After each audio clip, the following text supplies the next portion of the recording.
Officially, theirs is a combat support role, but as the Shark's teeth markings on their Cobra helicopters suggest, they see themselves as hunter-killers. From their base at Fubai near Wei, the pilots of F Troop 4th Air Cavalry fly further north than any other American helicopter unit to search out and destroy what, in their laconic way, they call simply the bad guys. And the bad guys shoot back. 5 rounds of anti-aircraft fire have hit this Cobra, or Snake as the pilots call them. 1 shell has exploded inside the tail section, damaging the transmission system. It could easily have put the tail rotor out of action, leaving the helicopter to revolve helplessly beneath its own main rotor till it crashed out of control. Relief at returning safely from a mission shows itself in a sort of boastful hilarity, accounts of what they did to the North Vietnamese and the near misses they've had themselves. They don't have much time to talk. I was scrambling. Especially when I'm watching those black puffs come up and I look over and he's changing magazine. Oh, The ground crews are already rearming the helicopters with missiles and ammunition belts. Cavalrymen have always walked with a certain swagger. Every pilot keeps his black Stetson, $20 apiece, straight from America, under his seat and puts it on for the walk over to the operations room where he'll be briefed on his next mission. While most American units are now thinking primarily of when they'll be sent home and of how to avoid being killed in the interim, F Troop prides itself on being fully involved in the war. The pilots are in real danger every time they fly, and that may be 7 hours a day. Since the troop arrived here on April the 1st, 8 crews have been shot down, though all but 2 of them have been rescued. When they're briefly on the ground, the game the pilots play is risk. The counters on the board are armies, and the aim of each player, military victory and world domination.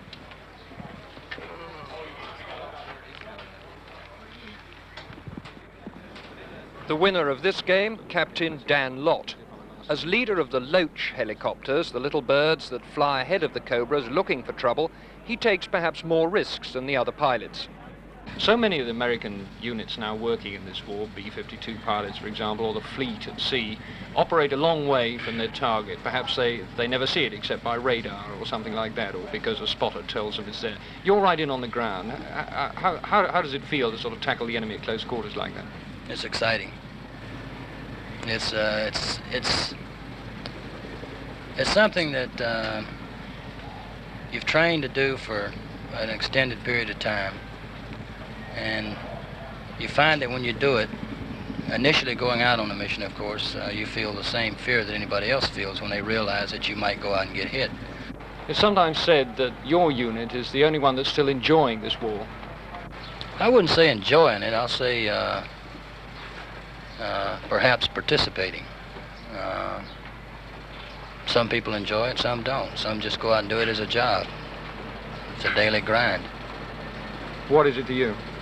I enjoy it. Skimming over the paddy fields and sand dunes, the Loach pilots show what low-level flying really means. This time the mission is to the north in the My Chan area, where the South Vietnamese Marines are trying to repel any North Vietnamese advance. Wheeling and turning, literally hedge-hopping, the 2 Loaches scan the ground for signs of the enemy, tank tracks, bunkers or trails. The Cobras, with their superior firepower, follow. The command ship in which we are travelling holds itself ready to swoop in and retrieve any crew shot down. A little further north and the enemy reveals itself. Innocent-looking puffs of smoke in the sky mean anti-aircraft fire. They've drawn fire from a little village about 2.5 miles in from the seashore and just into Quang Tri province across the My Chan River. The Loaches have drawn the fire and now the Cobras are going in. But it seems that the North Vietnamese have got a 37mm anti-aircraft gun, firing airbursts, shrapnel exploding in the air, extremely dangerous with these very vulnerable helicopters.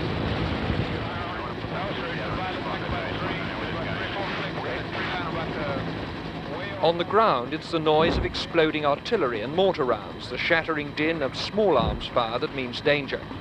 Up here, where the noise of the rotors drowns almost everything else out, it's the sharp pitch of the pilots' voices on the radio that tells you you're in action. The only weapon we really hear is our own 50 caliber machine gun, which joins in the fight. The North Vietnamese anti-aircraft gun has apparently been silenced. Now the Cobras fire flechette rockets at what look like camouflaged troop positions. The red smoke marks the moment when the rocket releases its steel darts, which stabilize in the air as they fly towards the target. Out at sea, just off the coast, the 7th Fleet fires 150 rounds into the target the Air Cavalry has identified. Their armament expended, the helicopters head back to refuel and rearm. Richard Lindley, news at 10, South Vietnam.